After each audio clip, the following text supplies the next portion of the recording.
अस्सलाम वालेकुम जी, welcome back to my channel. कैसे हैं आप सब? क्या हाल चाल हैं आपके? मेरे चैनल में आप सबको खुशामदीद और दुआ है कि आप सब बिल्कुल खैरियत से हों, कोई भी गम परेशानी बुरा वक्त आप तक ना पहुँचे और आप हमेशा खुश रहें, आबाद रहें, आमीन। तो जी संडे का व्लॉग आज मैं आपके साथ शेयर कर रही हूँ और अभी मैं आई हूँ संडे बाज़ार से कुछ वेजिटेबल्स वगैरह लेके। तो हनान, मैं और अम्मी तीनों संडे बाज़ार गए हुए थे। अम्मी तो अंदर नहीं गई, वो गाड़ी में ही बैठी रहीं और हनान और मैं जाके ये सारी वेजिटेबल्स लेके आए हैं। और संडे बाज़ार जाने का ना एक फ़ायदा ये भी होता है कि फिर आपको नेक्स्ट 3-4 दिनों तक सब्ज़ियां लाने की ज़रूरत नहीं रहती।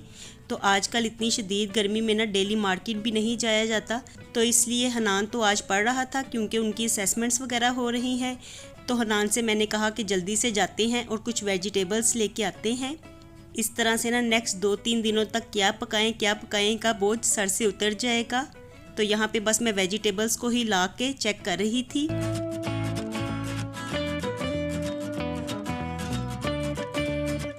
और संडे बाज़ार से एक दफ़ा इंसान सब्ज़ियां ले तो आए, लेकिन सब्ज़ियां लाना इतना इम्पोर्टेंट नहीं होता जितना इनको समेटना होता है। तो इसलिए लाते साथ फ़ौरन से ही मैं इन्हें टोकरियों में निकालने लगी थी और जहाँ जहाँ भी इनको रखना था तो इनको रखने लगी थी।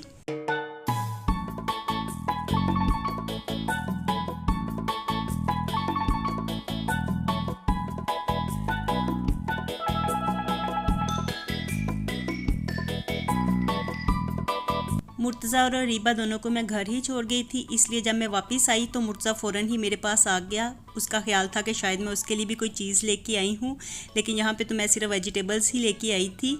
तो वो भी मेरे साथ निकालने लगा, क्योंकि आपको तो पता है उसको इन कामों का कितना शौक़ है। जब भी वो ये चीज़ें देखता है ना तो उसका दिल चाहता है कि मैं भी किचन के काम साथ में करवाऊँ। तो किचन में वो मेरे साथ ही आज आपको घूमता फिरता दिखाई देगा। सारे काम उसने मेरे साथ करवाए।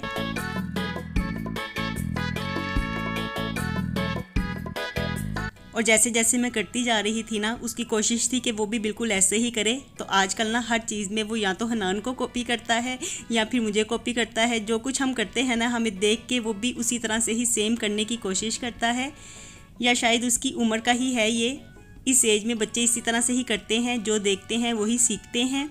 तो यहाँ पे ना असल में वो आपको कह रहा है कि देखिए लहसुन की कंसिस्टेंसी को चेक कीजिए। तो वो अक्सर मुझे देखता है कि मैं जब आपके साथ कोई रेसिपी शेयर करती हूँ तो मैं आप लोगों को कहती हूँ कि देखिए इसकी कंसिस्टेंसी चेक कीजिए। तो आज ना वो इसी तरह से ही लगा हुआ था।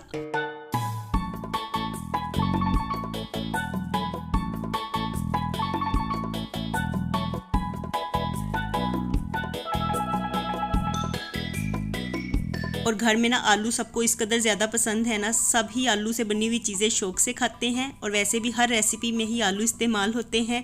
तो काफ़ी ज़्यादा ना मैं आलू लेके आई हूँ और ये ना मुझे काफ़ी मुनासिब रेट में भी मिल गए थे। हालांकि अगर मैं ऑनलाइन इनको चेक कर रही थी ना तो वहाँ पर इनका रेट काफ़ी ज़्यादा हाई था, लेकिन ये मुझे 100 के 5 kg मिल गए। तो मैं इन्हें फ़ौरन से ही ले आई। मैंने सोचा कि नेक्स्ट जो पूरा वीक होगा ना वो तो हमारा इसमें गुजर जाएगा। और फिर बच्चों के स्कूल भी ओपन है, तो बच्चे अक्सर फ्रेंच फ्राइज़ लंच बॉक्स में डाल के ले जाते हैं। और सारे आलू ना मैंने इसी तरह से ही टोकरी में डाल के रख दिए हैं। इनको मैं वॉश वगैरह नहीं करती। वैसे तो इन पे ना मिट्टी वगैरह भी लगी हुई थी, असूलन तो इन्हें मुझे वॉश करके ही रखना चाहिए था। लेकिन अभी फ़िलहाल ना वेजिटेबल्स को मैं समेटने वाली बात कर रही हूँ, क्योंकि काफ़ी ज़्यादा इधर उधर बिखरी हुई हैं। तो पहले मैं इनको समेट लूँ और फिर जैसे जैसे इस्तेमाल करूँगी तो वॉश करके ही इस्तेमाल कर लूँगी।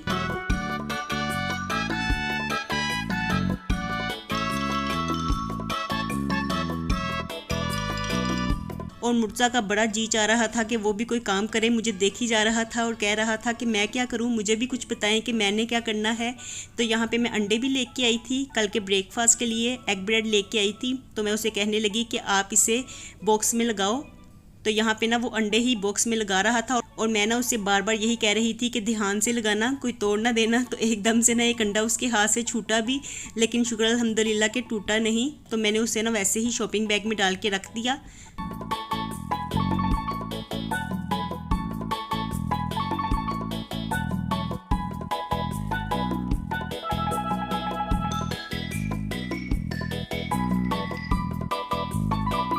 और इसके बाद ना आजकल की जो नायाब चीज़ धनिया भी मैं लेके आई हूँ। तो धनिया आजकल ना बस थोड़ा सा ही मिलता है और जितना भी मिलता है ना वो लाते साथ ही अगले दिन ख़राब होना शुरू हो जाता है। तो सबसे पहले तो मैं धनिया को बनाने वाला काम करूँगी। और अम्मी ना आज इतना याद कर रही थी कि फलियाँ भी सीज़न में होती हैं, आप फलियाँ लेके नहीं आई।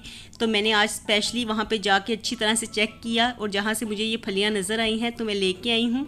और अम्मी मेरी तो क्या करती थी कि फलियाँ ला के ना उनको निकालती रहती थी, लेकिन मैं तो इसी तरह से ही निकाली हुई फलियाँ लेके आती हूँ, क्योंकि वो निकालने वाला काम इतना लंबा होता है ना कि अब कौन करे। तो बस इसी तरह से मैं लेके आती हूँ और इन्हें मैं गोश्त में या कीमे में डाल के बना लूँगी। लेकिन फ़िलहाल तो आज इन्हें मैं वॉश करके रख दूँगी, फिर जब 1-2 दिन तक बनाएंगे तो आपके साथ भी मैं इसकी रेसिपी को शेयर करूँगी। और साथ ही हरी मिर्चें वगैरह भी मैं इस तरह से बॉक्स में डाल के रखती हूँ, थोड़ा सा टिश्यू पेपर साथ में रख देती हूँ ताकि ये ख़राब ना होने पाए। तो नेक्स्ट आगे का पूरा वीक तो हमारा इंशाल्लाह इजीली गुजर जाएगा। वेजिटेबल्स काफ़ी हो गई हैं।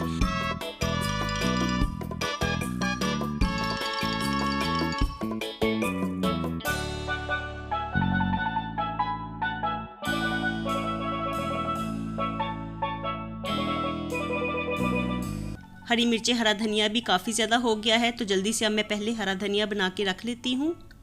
हरा धनिया ना फ़ौरन से ही आजकल ख़राब होना शुरू हो जाता है, थोड़ी देर भी पड़ा रहे तो साथ ही मुरझाने लगता है और साथ ही इसके पत्ते भी पीले पीले होने लगते हैं। तो मैंने सोचा कि जल्दी से पहले इसे बना लूँ। तो इसे मैं यहाँ पे बनाने के बाद कट ही कर रही थी। इसे ऐसे ही कट करने के बाद ना मैं बॉक्स में रख दूँगी, वही टिश्यू पेपर रखूँगी थोड़ा सा साथ में और फिर इसे रख दूँगी उसमें। तो इस तरह से ना हरा धनिया सेव रहता है। तो यहाँ पे मैं बच्चों का लंच बॉक्स ही यूज़ कर रही थी, क्योंकि इस वक्त ना मुझे बॉक्सेस वगैरह भी नज़र नहीं आ रहे थे। जब आप कोई काम जल्दी जल्दी से करते हैं ना तो फिर सामने पड़ी हुई चीज़ भी नज़र नहीं आती। तो बस आज मेरे साथ भी इसी तरह से ही हो रहा था, जल्दी जल्दी से सारे काम करने में ना मुझे सामने पड़ी हुई चीज़ें भी दिखाई नहीं दे रही थी। और देखिए पास टोकरी में ही ना मैंने लहसुन भी काफ़ी ज़्यादा ला के रखा है, तो ये सब मैंने वॉश करके रखा है। और अदरक भी मैं लेके आई थी, तो लहसुन अदरक की पेस्ट ना घर में बिल्कुल ख़त्म होने वाली थी।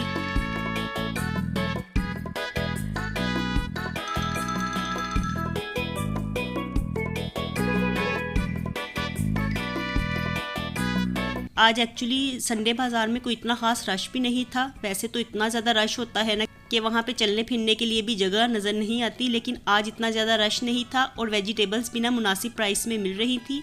तो ये लहसुन ना मुझे इतने मुनासिब रेट्स में मिला ना कि पहले कभी भी मुझे इतना मुनासिब नहीं मिला। तो ये मुझे छीला हुआ लहसुन 250 kg में मिला, तो इसे मैंने इसलिए बाय कर लिया। मैंने सोचा कि नेक्स्ट इसको सेव भी कर लेंगे, कुछ मैं बना के रख लूँगी। तो यहाँ पे मैं लहसुन अदरक की पेस्ट ही बनाने लगी थी। लहसुन को मैंने अच्छी तरह से वॉश करके ना आते साथ ही रख दिया था और अदरक भी मैंने छील के तो वॉश करके रख दिया था।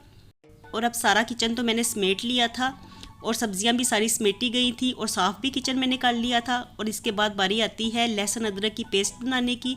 तो लहसुन चूँकि मैंने धो के रखा हुआ था, इसलिए मैंने एक दफ़ा कपड़े से इसे ड्राई भी कर लिया था और अच्छी तरह से ये ना ड्राई हो भी गया था। तो मैंने सोचा कि जल्दी से अब इसकी पेस्ट भी बना के रख लेती हूँ। लहसुन अदरक की जब भी पेस्ट बनानी होती है ना तो इस बात का ख़ास ख्याल रखा जाता है कि इसमें पानी वगैरह ना हो, क्योंकि अगर इसमें ज़रा भी पानी रह जाए ना तो फिर इसका रंग पेस्ट बनाने के बाद चेंज हो जाता है। तो यहाँ पे लहसुन को अच्छी तरह से खुश्क करने के बाद ना मैंने इसकी पेस्ट तैयार कर ली थी और साथ ही अब अदरक की पेस्ट भी तैयार कर लूँगी। तो बस इस तरह से पेस्ट तैयार करने के बाद ना अगर इसमें थोड़ा सा ऑयल वगैरह ऐड कर दिया जाए ना तो फिर आपका लहसुन कभी भी ख़राब नहीं होता, चाहे आप इसको फ्रिज में रखें या फ्रीज़र में रखें। वैसे तो मैं इसको क्यूब्स में डाल के रख देती हूँ, जो क्यूब्स ट्रे होता है ना उसमें डाल के रख देती हूँ।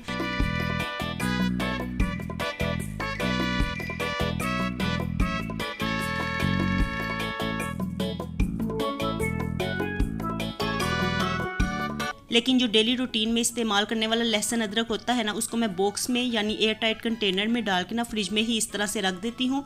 तो जितनी देर भी वो मेरे इस्तेमाल में रहता है कभी भी उसका कलर चेंज नहीं होता और जिस तरह से मैं बनाती हूँ लास्ट तक वो सेम उसी कलर में ही रहता है। तो बस इसको बनाने की टेक्निक यही है कि इसमें बिल्कुल भी पानी ना हो, पानी का कोई कतरा भी ना हो, अच्छी तरह से ये दोनों चीज़ें खुश्क होनी चाहिए। और जब आप इनको ब्लेंड कर लें तो फिर इसमें थोड़ा सा ऑयल मिला दें, या अगर ब्लेंड करते हुए आपने ऑयल डालना है तो वो बेहतर है, वो पहले डाल लें।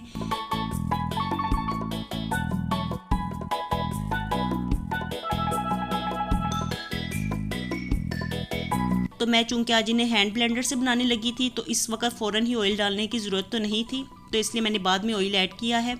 इतनी क्वांटिटी के लिए ना मैंने 2 टेबलस्पून ऑयल ऐड किया है, लेकिन अगर आपने ज़्यादा क्वांटिटी में बनाना हो तो 4 to 5 टेबलस्पून ऑयल ऐड कर दीजिए। इस तरह से लहसुन अदरक बिल्कुल भी ख़राब नहीं होता और ना ही इसका कलर चेंज होता है। तो यहाँ पे पेस्ट तो हमारी तैयार हो गई थी और अब मैंने कुछ पेस्ट ना क्यूब्स में डाल के रख ली है। तो इसको मैं फ्रीज़ कर दूँगी और बाकी जो है तो उसको मैं एयर टाइट कंटेनर में डाल के रख लूँगी डेली यूज़ के लिए। तो चलिए जी, आज के दिन के संडे के इतने ज़्यादा काम तो मेरे सारे तकरीबन कंप्लीट हो गए हैं। वेजिटेबल्स लाने वाला काम ना आज सबसे ज़्यादा इम्पोर्टेंट था, तो वो काम मैंने कर लिया है। वेजिटेबल्स ले भी आई और समेट भी ली। तो चलिए जी, ये काम तो मेरा हुआ ख़त्म और अब ये व्लॉग जो है इसका भी मैं यहीं पे एंड करती हूँ और आपसे मैं लेती हूँ इजाज़त। फिर मिलूँगी दोबारा अपने नए व्लॉग में। खुश रहिए जी, आबाद रहिए, अपना बहुत सा ख्याल रखिएगा। अल्लाह हाफिज़।